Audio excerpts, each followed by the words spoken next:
Here we go again. Welcome to another Wednesday here on the Sunshine State Happy Hour, powered by FloridaBeerBlog.com and Florida Beer Podcast. This is Dave, your host and author. A couple quick programming notes. If you're joining us from the YouTube broadcast, hello. Make sure to like us and subscribe and hit that little bell icon so that way you're notified every time we get a new episode.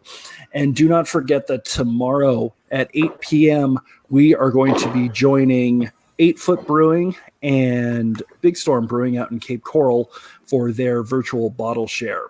So it's going to go down at 8 p.m. A lot of really good stuff.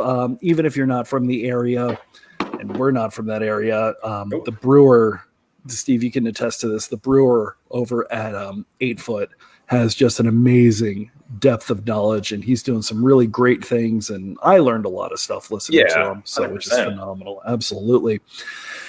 Today we have Mike from Pints, Forks, and Friends, which is a really kind of awesome, not just craft beer, but craft beer culinary foodie sort of community that they're building online, all the way from Ohio. Mike, how are you doing? I'm doing great. Thanks for having me on. Absolutely. And I'm going to go ahead and openly say how much I hate you because of the beer that you have open right now. Tried a few of their beers. It is phenomenal. It's a brewery that I've always wanted to go to. Mike, what are you drinking? It's Rheinguy's Truth.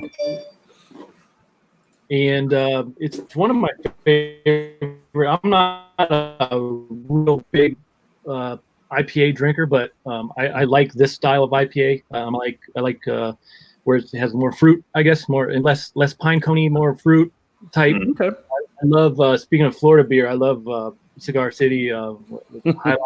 Oh, it's a go-to right there. Yeah. So we come down to Florida every year. Nice. We stay at Siesta Key, and so we always frequent the Siesta Key Oyster House and then pound High Lives and oysters. So it's a great night. I'm not totally sure I know where that is, and I feel like a horrible Floridian for saying that. So as I look it up, about an hour south of Tampa. Right. Okay, which is funny. I guess you're actually not too terribly far from 8 Foot. From 8 Foot. Yeah, it's probably just an hour and a half or so south of that. So okay, I gotta check that out. Nice, absolutely. Steve, what are you drinking? And I'm sure it's probably gonna delicious soury. Delicious. Ralph, what are you drinking? From the Ale Apothecary. It's pine needles and other stuff aged in a wine barrel, 7% sour goodness. Nice. There you go. Jacob says that he's having some Funky Buddha vibe in, which is their kind of clean, crisp lager. Clearly, I have not taught him anything well if that's the only thing that he's drinking, because here we drink big beers. And what is this? Oh, it's only 7%. I'm actually kind of crushed. I decided to crack open some Vanilla Otis from Ninkasi out in Eugene, Oregon, which is funny because this is their kind of standard oatmeal stout. But I have a friend out in Dallas Fort Worth, who used to have a pit bull named Otis. That I always think of whenever I see that name. Otis is no longer with us, unfortunately, but he was a good boy, and he will be missed, and the beer is phenomenally excellent, which is great for me. So, Mike, how is Ohio doing? First of all, so you're kind of sort of near the Akron sort of area-ish, I would assume? Yeah, I'm about 30 minutes south of Cleveland, and maybe 15 minutes right outside of Akron. And both the beer scenes, Cleveland has a really good beer scene, and Akron has some really top-notch breweries as well, like Hop and Frog and Arche Brewing down. They're building like a little brewery district downtown in the city, which is pretty cool. And then, whoops, sorry about that. Then down in Columbus is about an hour 15 minutes for me. And and then obviously Cincinnati, I got some family that lives down there too. So Ohio is really a great state for beer.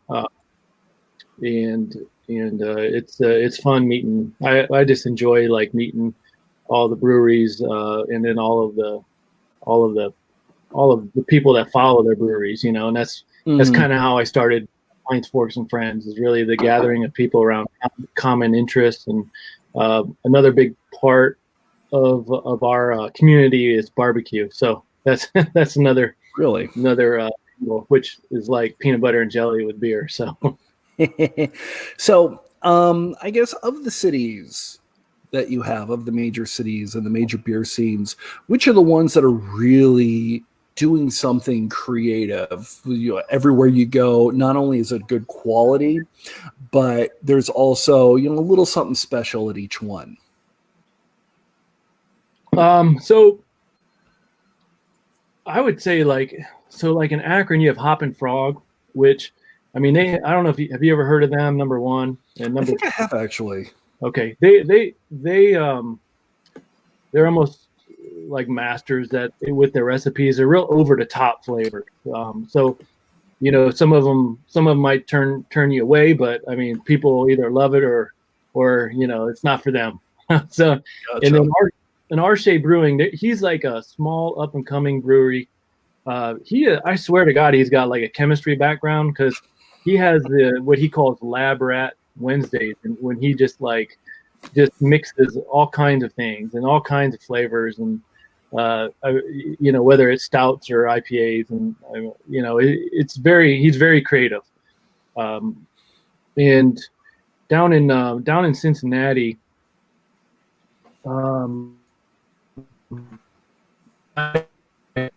at one point, Ryan Guys had like a falling off, like around 2013 or 14, and I don't know if they got their original brewmaster back or what, but man, they really turned things around with all their beers now. Excellent. Yeah. So, and then in Columbus, Land Grant Brewery, they're actually named after Ohio State. I guess Ohio State was originally granted, with a land grant, so that's where they got that. So. I know. I went to Kansas State. They were a land grant university as well. So it's kind of funny to hear a brewery name that, which is funny. Tell us a little bit about Pints, Forks, and Friends, because I know that we've been in communication for a couple of years now, with the Florida Beer Blog and whatnot. Kind of, I guess, I'm sure I didn't describe it very well. So Sure. Can you describe it a little bit better than me, and then just sort of kind of what the impetus was to create this really interesting community that you have? Sure. Yeah, we started out as a beer blog, and did a couple tours, local tours as well, and what I did notice was the synergy, not only from the breweries and the people that were customers and some of my friends and stuff like that. So we would do like meetups at different breweries, and it was really just a natural, organic growing of people, really, and then I don't even know how it happened, but the barbecue got a couple of barbecue people involved, because they were real big with craft beer as well. So we started kind of incorporating more food. I work closely with a food truck. He's a chef, from Louisiana, but he's up here he lives right, a block over from me, but he's a chef up in Cleveland, and so he was a big beer guy too, and he would do food truck stuff over at Hop and Frog. So it was, I don't know, long story short, it was this natural synergy of people who had common interests around beer and food, and then that branched off into personal lives. Also on the site meetup.com, I collaborated with a couple of the local craft beer group owners, and there were a couple thousand people in there. And right before this virus hit, we are going to merge one of the bigger groups over into Pints, Forks, and Friends too. So, and they have a really cool bottle sharing program every other month, I think. And he has areas where we can have it, and he's got some sponsors too that kind of at least cover our costs. So that really is all about, the organic nature of what we're doing. Really, anything I post on the site or through social media, I'm really trying to, strive for, eat local, drink local, keep your money in your own communities, especially now, you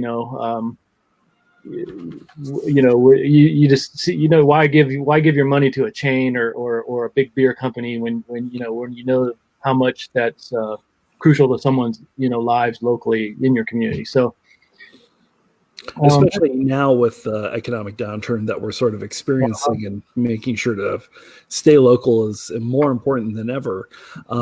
What kinds of things are going on in Ohio? Have you heard of a lot of breweries that are closing, or generally having a hard time making ends meet? I haven't really heard of too many that are closing.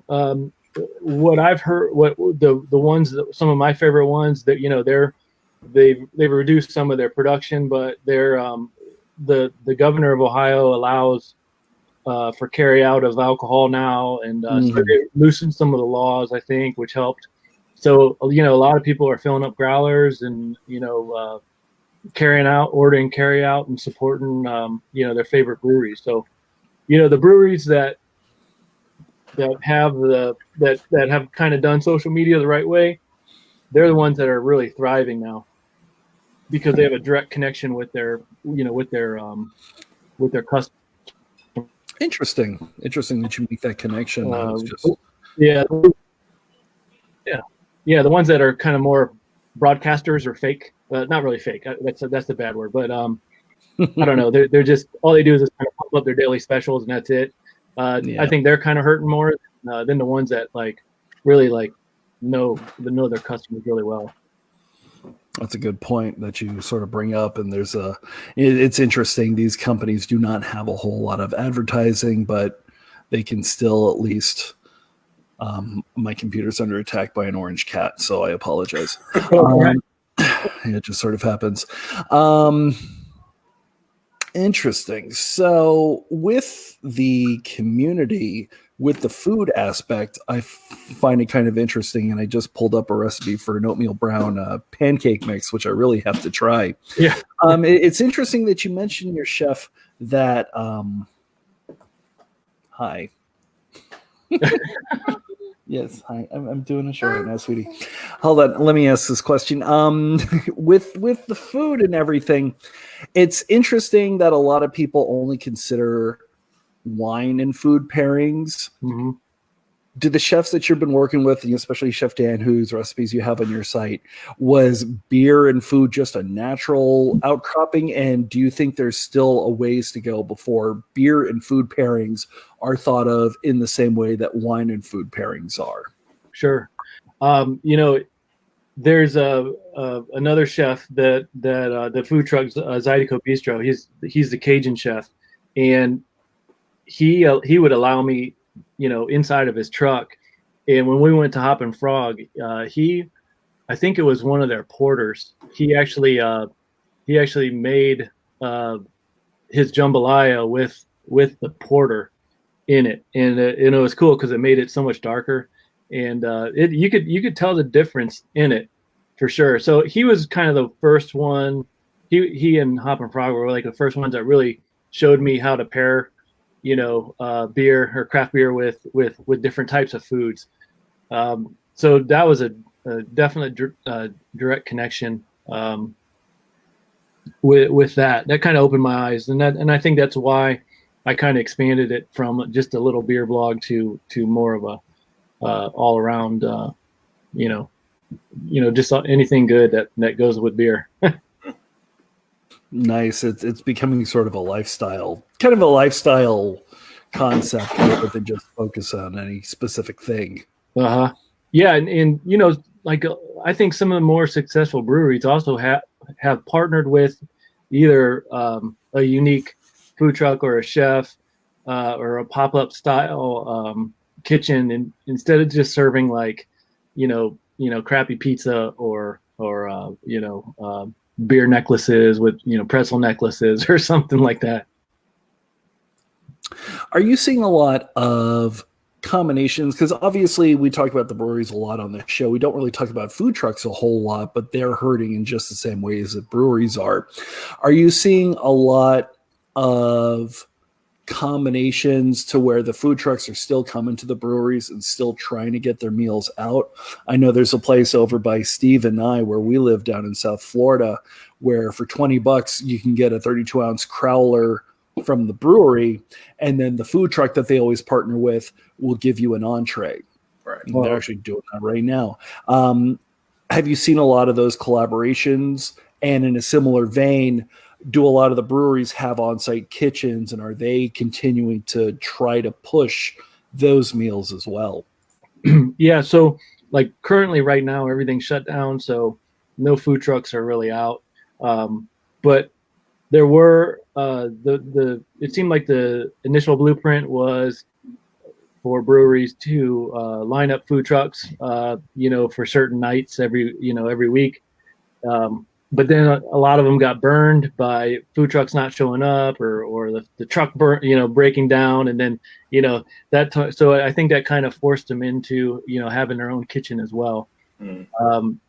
I think the ones that have a kitchen but also bring in food trucks for a variety of different foods, I think they're the ones that win overall. Unless I don't know, there's a brewery in North Canton called Royal Docks, and they make phenomenal beer, but they also have phenomenal food.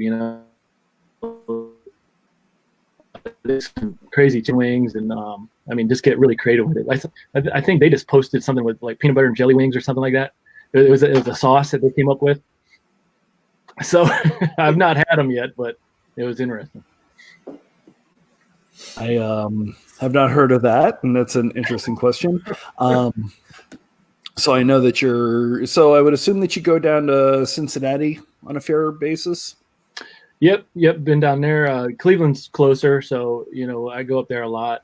The food scene up there is pretty cool, with especially when LeBron was here and they had that run. It was like everything was happening. And the food scene still stays relevant up there. But I must ask, seeing as you can get down to Cincinnati and you're well versed with Ohio beer, what kind of beer would you pair with a 5-way from Skyline? What? I'm sorry. a 5-way from Skyline Chili. What beer would you pair with it? Oh, Skyline Chili. You can't go wrong with a lager. Just like a good medium lager with that. Let's see. That's a great question. I'm not a big Skyline Chili fan, but are you more Goldar, or do you just avoid that style of chili altogether? Yeah, I don't know. Like I like real chili, not like spaghetti noodles thing, whatever they call it. I know that's one of my favorite places. There's actually Skyline down here, and I know both Steve and I enjoy it on a regular basis, unfortunately. Every once in a while. Do you like it? Or oh yeah, I Skyline. Love it, yeah. Okay. But again, we have 2 locations down here that are about 30 minutes apart from each other. And then I know, not that you really want it on vacation, I know there's at least one in Clearwater. Yes. So. But then you're vacationing in Clearwater. Exactly. Which is kind of nothing wrong with it, but there's a really cool craft beer / pizza place in Siesta Key called Pizza Pie. Mm-hmm. And they have a phenomenal tap list, and they have phenomenal pizza, and it's like a little local, it's like a little local spot. Nice. So if you're ever there, highly recommend their pizza and their beer. So it's great. Well, we got Mish on here who would definitely drink a citrus IPA with Skyline. Okay. And Jeremy, thank you so much for listening. You are hopelessly incorrect. I actually am going to go more for a stout because of the chocolate notes that are in a Skyline Chili. I think I'm going to go for that. So I'm deleting your comment. Goodbye. Back to the Skyline Chili, isn't it? If I can remember, the the sauce or the flavoring of it is like a little sweeter, right? Yeah. Yeah, it's a little sweeter. There's like maybe a little hint of it's kind of almost like a mole sauce. Yeah. Yep. That's right. So it's very. Let's see if I can pull some up. Oh, it's fries. It's disgusting.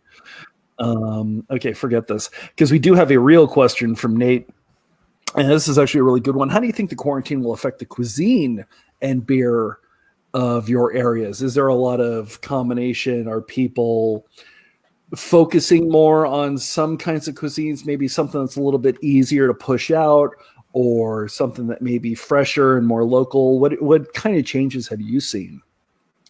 Well, things have not opened up yet, but what's really flourishing up here is the curbside pickup, the online ordering. I think that's really forcing people to do that. So I think the breweries that kind of embrace that technology, whether their website does it or their their storefront, whether they're using Square or something like that, they can make it really easy process for people to just kind of come in and get out real quick. A lot of the breweries up here are in like big spaces, like whether they're old factories or warehouses. So social distancing probably I don't know, might still be a play. Because there's just a lot of spaces in some of these breweries. It's not like we're like wall to wall with people. Mm-hmm. Well, how have the breweries been adapting? Because I know you guys had some weird weather patterns this past couple weeks. Did you guys get any like massive snow out there? Or I mean, we've had 85 degrees, sunny and hot every day. it has been, the weather has been as bizarre as this virus. So 4 weeks ago, we're hiding in our basement because a tornado comes through like 3 blocks over from where I am, and then the next day it snows, and then 2 days later it's up to 70 degrees, and then we're back down to snow. It's just crazy. So this time of the year, most of the breweries are still indoor, right? When they're allowed, but when the weather does finally break up here, there's a lot of really cool outdoor beer gardens and things like that, especially up in Cleveland. Mm. And it's interesting noticing from the feed that's on Pints, Forks, and Friends that you've got a Hofbrauhaus there in Ohio, which if you've never been to one, I've been to a couple of the ones. So you have to realize you're hearing what sounds like gunshots. My 4-year-old daughter has grabbed a piece of bubble wrap and put it on a place on the floor that is A, hard to see, and B, impossible to avoid. So that's what's going on right now. I love Hofbrauhaus because it's got that great feel and giant tanks of beer. I think the best one that I have done is probably in Pittsburgh. Okay. Because it is as close to the one in Munich as they can get. So it's kind of phenomenal. And that leads me to a great question. In terms of Ohio beers, in terms of the cities and the kinds of things that they make, is there any specific style that really rules the roost? Like you had mentioned High Lie, you go to Tampa and there's going to be a lot of hops and everything. You go to, Pensacola to Jacksonville, and it's a cream ale town. Do you have cities that have very specific styles that really sort of run the show in those places? Yeah, I would say like, so Cincinnati is like really good at everything. Like they have breweries that, like Rheingeist, I think, I think more IPA, then there's like a more lean brewery there that's more of a classic style of beer. In Cleveland, let me think here. There's a couple breweries that kind of sold out. Like one, there's this brewery up in Cleveland called Platform Beer, and I interviewed them back in 2013, and they had the brew shop too for the home brewers, and they're all about local, and they even had the platform, where they actually taught brewmasters and got their beer to production. So it was very like organic and stuff. But anyways, they ended up, like, I think it was last year, they sold out to Anheuser-Busch. And then they opened up different locations in Pittsburgh and in Columbus. Up until that, I was like a huge backer of them because they were very experimental. They had all kinds of different flavors, and I mean, now they're almost kind of getting into like the White Claw sissy beer. But I think like in Akron, Hop and Frog, like their stout beers, their oatmeal stout beers are almost legendary. In fact, if we bottle share, I'll have to send some down to you. You can put like you can put like a mag light through your pint glass with their oatmeal stout, and you can't even see anything through it. I mean, it's like oil. Nice. That sounds phenomenal. I know, Steve, your ears perked up, right? Mm-hmm. And they do a lot of collabs. They do a lot of cool collabs with bourbon, like barrel aged. What was that? Pappy Van Wink, and some of the classic bourbon companies. I'm not into bourbon really hardcore, but I love the barrel aged, especially like Christmas ales, barrel aged. Like that's even like I don't know, like the alcohol content. Like in Ohio, they dropped they used to have it tapped out where like alcohol could only be a certain percentage, but I think they released that even higher. So so when they did that, then the brewers were like really free to experiment more. So interesting. There are some. So I guess to answer your question, there are some breweries that are like really good at IPAs, but I think since we're kind of a cold weather town, I think like the porters and the stouts. Your heavier beers usually take over, and yeah, exactly. Excellent. That is awesome to hear. I will go ahead and leave you with the question that I leave everybody. And then I really need to figure out how to get some Skyline chili for dinner tonight because now I want it badly, which is frustrating. I hate it so much. They'll hook you up. I know they will.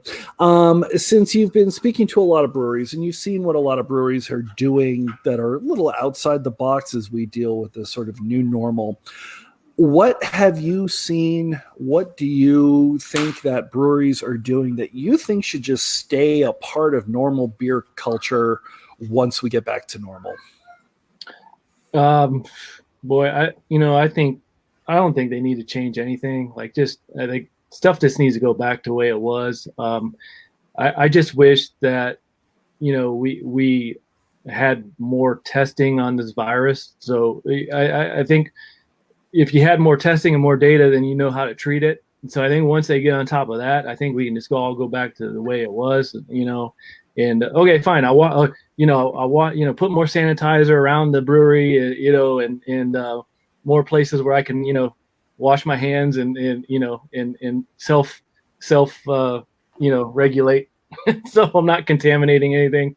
But I don't really think that walking into the brewery with a mask on my face is going to change anything. I just think it's ridiculous. So I hope that nothing changes. We can just go back to the way it was. This crazy engineered virus will just kind of they'll figure it out, right? Yeah, I hope so. That'd be nice. Mike from Pints, Forks, and Friends, thank you so much for showing up. Tomorrow we are heading back to North Florida. We're going to be chatting with one of the amazing breweries out in Pensacola, and that would be Odd Colony Brewing. Very excited to hear from them because Pensacola's got a lot of stuff. It seems to be a lot like Cincinnati or Akron with just the super concentration of really great stuff. So I do get down to Florida on business for other stuff. Nice. Down towards Fort Lauderdale area. That's where we are. Oh, okay, great. So what are some of the breweries I should check out, or I can reach out when I'm down there too. That too. Well, Steve, over the past couple of days, Steve has been doing nothing but drinking lunch money from water ale. So I'm sure, he's loving that. Okay. Kaufner's finally opens. That's when you have to hit. Kaufner's Kaufner. Let's see where else. Gulfstream is pretty good. Bangin' Banjo. Yeah, I know. It was named for a friend of the Brewers who played a banjo when they were in their dorm at UF. So, we get yelled at for not mentioning 26 Degrees. Well, of course. And then right next to there, if you want something who's doing some really great stuff, right next to 26 Degrees, Odd Breed. Yeah. And they've got some amazing. Yeah, wild ales are awesome over there. Yeah. So when I was down there, my client he drove me down to Delray. They say you like saltwater's in Delray, isn't it? Yes, it is. I think so. I just couldn't believe how fast that dang train flew through that intersection. Yeah, it's the bright line. Holy cow! Yeah, it's definitely one you're gonna miss. Yeah, it's interesting, and it's funny because with each stop, there's not too far to walk to get to a brewery, which is great. All right, so make sure to follow us tomorrow as we interview Odd Colony, and then on Friday is the interview that everybody seems to be wanting to speak to, Hull Patter up in Lake City. Follow us on Instagram, Facebook, Twitter. We've got all sorts of fun stuff. We might be getting merchandise soon. So that'll be interesting. If you're on YouTube, like us, rate us, subscribe, all sorts of other fun stuff, and we will talk to you later. Bye, everybody. Bye. All right. Thanks.